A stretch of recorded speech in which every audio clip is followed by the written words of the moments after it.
पुत्रदा एकादशी के महात्म्य श्रवण करेंगे। युधिष्ठिर बोले, श्री कृष्ण कृपा करके पौष मास के शुक्ल पक्ष की एकादशी का महात्म्य बतलाइए। उसका नाम क्या है, उसे करने की विधि क्या है, उसमें किस देवता का पूजन किया जाता है। भगवान श्री कृष्ण ने कहा, राजन, पौष मास के शुक्ल पक्ष की जो एकादशी है उसका नाम पुत्रदा है। पुत्रदा एकादशी को नाम मंत्रों का उच्चारण करके फलों के द्वारा श्रीहरि का पूजन करें।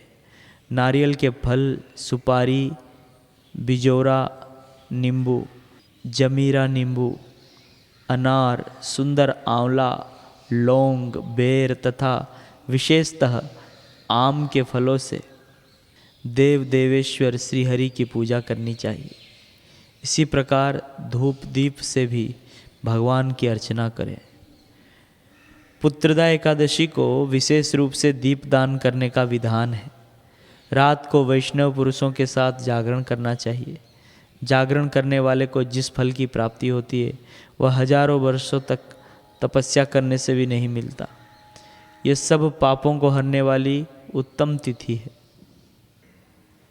चराचर जगत सहित समस्त त्रिलोकी में इससे बढ़कर दूसरी कोई तिथि नहीं है।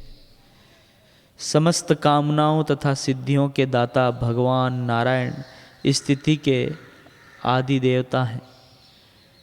पूर्व काल की बात है, भद्रावतीपुरी में राजा सुकेतुमान राज्य करते थे। उनकी रानी का नाम चंपा था। राजा को बहुत समय तक कोई वंशधर पुत्र नहीं प्राप्त हुआ। इसीलिए दोनों पति पत्नी सदा चिंता और शोक में डूबे हुए रहते थे। राजा के पितर उनके दिए हुए जल को शोक छुआस से गर्म करते पीते थे। राजा के बाद और कोई ऐसा नहीं दिखाई देता जो हम लोगों को तर्पण करेगा। यह सोच सोच कर पितर दुखी रहते थे। एक दिन राजा घोड़े पर सवार हो गहन वन में चले गए। पुरोहित आदि किसी को भी इस बात का पता न था। मृग और पक्षियों से सेवित उस सघन कानन में राजा भ्रमण करने लगे।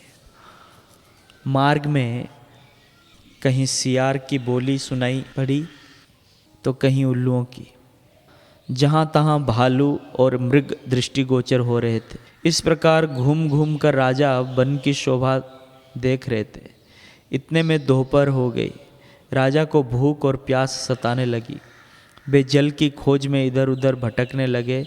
किसी पुण्य के प्रभाव से उन्हें एक उत्तम सरोवर दिखाई दिया, जिसके समीप मुनियों के बहुत से आश्रम थे। शोभाशाली नरेश ने उन आश्रमों की ओर देखा। उस समय शुभ की सूचना देने वाले शकुन होने लगे। राजा का दाहिना नेत्र और दाहिना हाथ फड़कने लगा, जो उत्तम फल की सूचना दे रहा था। सरोवर के तट पर बहुत से मुनि वेद पाठ कर रहे थे। उन्हें देखकर राजा को बड़ा हर्ष हुआ। वे घोड़े से उतरकर मुनियों के सामने खड़े हो गए और पृथक पृथक उन सब की वंदना करने लगे। वे मुनि उत्तम व्रत का पालन करने वाले थे। जब राजा ने हाथ जोड़कर बारंबार दंडवत किया तब मुनि बोले, राजन, हम लोग तुम पर प्रसन्न हैं। राजा बोले, आप लोग कौन हैं? आपके नाम क्या है तथा आप लोग किस लिए यहाँ एकत्रित हुए हैं? कृपया यह सब बताइए। मुनि बोले, राजन, हम लोग विश्वदेव हैं। यहाँ स्नान के लिए आए हैं। माघ मास निकट आ रहा है। आज से 5वें दिन माघ का स्नान आरंभ हो जाएगा। आज ही पुत्रदा नाम की एकादशी है, जो व्रत करने वाले मनुष्यों को पुत्र देती है। राजा ने कहा, हे विश्व देवगण, यदि आप लोग प्रसन्न हैं तो मुझे पुत्र दीजिए। मुनि बोले, राजन, आज पुत्रदा नाम की एकादशी है। इसका व्रत बहुत विख्यात है। तुम आज इस उत्तम व्रत का पालन करो। महाराज, भगवान केशव के प्रसाद से तुम्हें पुत्र अवश्य प्राप्त होगा। भगवान श्री कृष्ण कहते हैं, युधिष्ठिर, इस प्रकार उन मुनियों के कहने से राजा ने उक्त उत्तम व्रत का पालन किया। महर्षियों के उपदेश के अनुसार विधिपूर्वक पुत्रदा एकादशी का अनुष्ठान किया।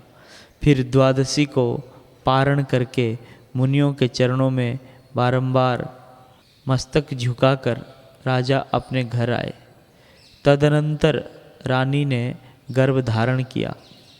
प्रसव काल आने पर पुण्यकर्मा राजा को तेजस्वी पुत्र प्राप्त हुआ, जिसने अपने गुणों से पिता को संतुष्ट कर दिया। वह प्रजा का पालक हुआ। इसलिए राजन, पुत्रदा का उत्तम व्रत अवश्य करना चाहिए। मैंने लोगों के हित के लिए तुम्हारे सामने इसका वर्णन किया है। जो मनुष्य एकाग्रचित्त होकर पुत्रदा एकादशी का व्रत करते हैं, वे इस लोक में पुत्र पाकर मृत्यु के पश्चात स्वर्गगामी होते हैं। इस महात्म्य को पढ़ने और सुनने से अग्निष्टोम यज्ञ का फल मिलता है।